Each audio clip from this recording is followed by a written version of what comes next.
la población no eligió al presidente Bukele en el 2019 ni a esta correlación de fuerzas en la 2021 para que nos pongamos a hacer lo mismo de siempre, o para que nos pongamos a tener piedras de tropiezo que hacían que este país por décadas y décadas y décadas no lograra salir del hoyo en el que estábamos. Por supuesto que en el discurso del presidente, que no es el primer discurso en las Naciones Unidas, hay una historia en la cual yo la comparto. Recuerdan ustedes su primera aparición, se tomó una selfie y dijo, y se cumplió, que esa foto iba a ser más vista que los discursos de los presidentes. Casi nadie ve los discursos de los presidentes ahí en las Naciones Unidas, porque son un montón de buenos deseos o cartas a Santa Claus, ¿verdad? Porque todos los presidentes, yo me he hecho los discursos y trato de hacer un resumen y fíjate, algunos llegan a hacer unas propuestas interesantes, pero yo creo que los países poderosos se ríen del presidente, de sus propuestas, ¿verdad? Porque ellos van a seguir haciendo lo mismo. Creo que el presidente lo que le fue a decir, y no es que no le preguntaron lo que fue a decir, es que a ningún presidente que va ahí le preguntan lo que va a ir a decir, preparan su discurso. De hecho, cuando quitamos a los magistrados y al fiscal, no fue en este periodo del discurso de las Naciones Unidas, ya ha ido el presidente 2 veces más y no ha ido a hablar de eso. Yo creo que el contexto en el que lo fue a hablar es qué es lo que está pasando en El Salvador. Aparte que hace una receta, Ernesto, él hace una receta y me pareció perfecto por aquellos que dicen que nos vengan a copiar por qué nosotros hemos logrado sacar adelante lo de la seguridad. Y el presidente claramente les dice, hagan su receta dependiendo de su país. Nosotros hemos hecho la de nosotros, no nos hemos esperado a que ustedes ahora nos digan lo que hay que hacer. Si hubiéramos hecho lo que ellos decían, la comunidad internacional, siguiéramos ahorita con miles de inocentes muertos por las pandillas. Entonces hay que entender que ese es como el contexto. Ya cualquier detalle también lo podemos discutir, porque la verdad que se da alguna confusión. ¿Ve? Aquí no es, hay que entender, ahora hay 100.000 presos en general en el país. Entonces dice Bessi, yo no quisiera que hubiera un solo muerto en las cárceles. A veces lo dudo, si fuera de esos terroristas me encantaría, ¿verdad?, que se fueran muriendo, y lo digo de tajo, o sea, no tengo problema con eso. Pero en general no debería haber ningún muerto en las cárceles. Pero imagínense que de verdad hubieran 200 muertos ahora que hay 100.000 presos. Pero ¿qué decíamos en el 2015? Que habían 23.000 presos y hubieron 155. O sea, proporcionalmente no se parece que con la cuarta parte de presos haya existido esa cantidad de muertos. Entonces, yo lo que creo que lo que hay que primero resolver es la seguridad. Con esto te aterrizo pues, la primera pregunta que hacías.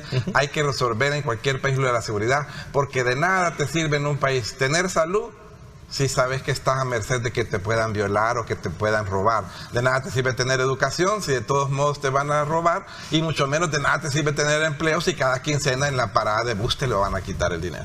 Ante la población hay que ser claro y ponerse de qué lugar está cada quien.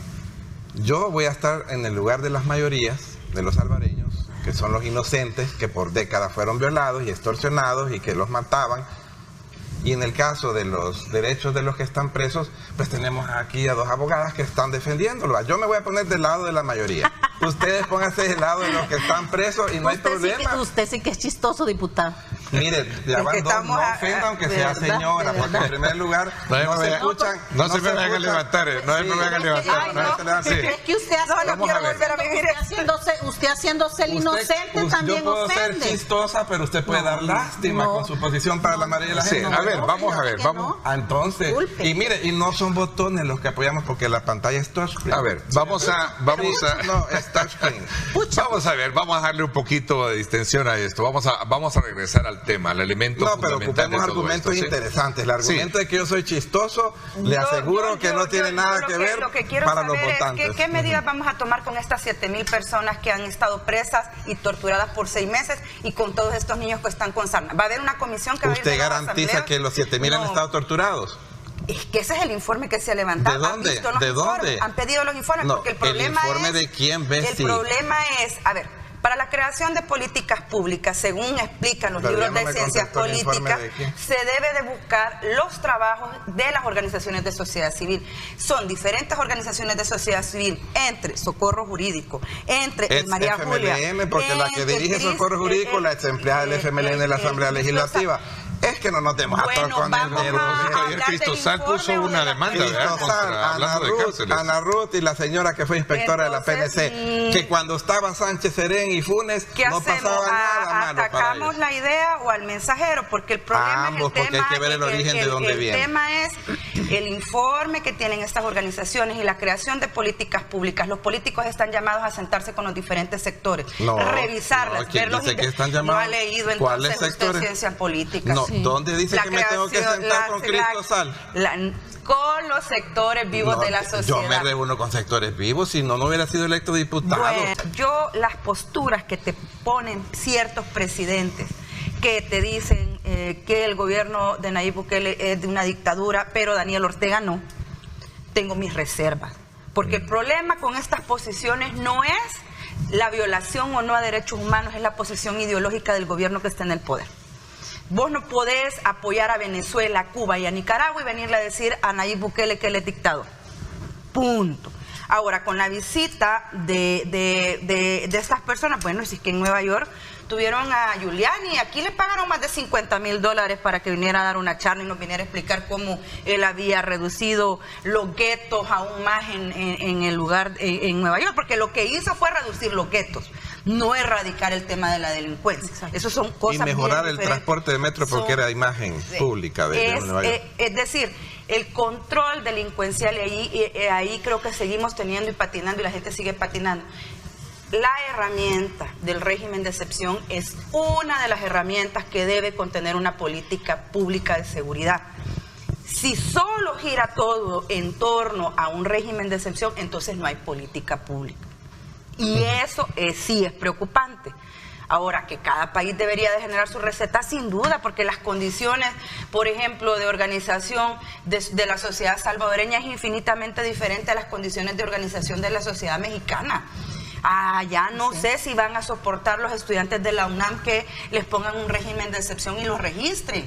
Tenés que tener diferentes condiciones. Bueno, Nicaragua sí lo soporta, pues ahí hasta los empresarios se quedan callados con todo lo que ha sucedido, con la expulsión, con el retiro de nacionalidad, con la apropiación de las propiedades de los disidentes políticos, con el retiro de la personería jurídica de la universidad, de los jesuitas. Es decir, depende de en qué sociedad estás para poder utilizar su receta. Eso. Buenos días, dice, parece que allí veo a dos personas, dos mujeres que nunca fueron a ninguna comunidad de alto peligro para saber cómo viven. ¿Sí? Yo sí. De eso ella salió huyendo de una comunidad que viven secuestradas por grupos delincuenciales. Déjeme decirle que yo viví en las Margaritas de Soyapango y salí huyendo de las pandillas.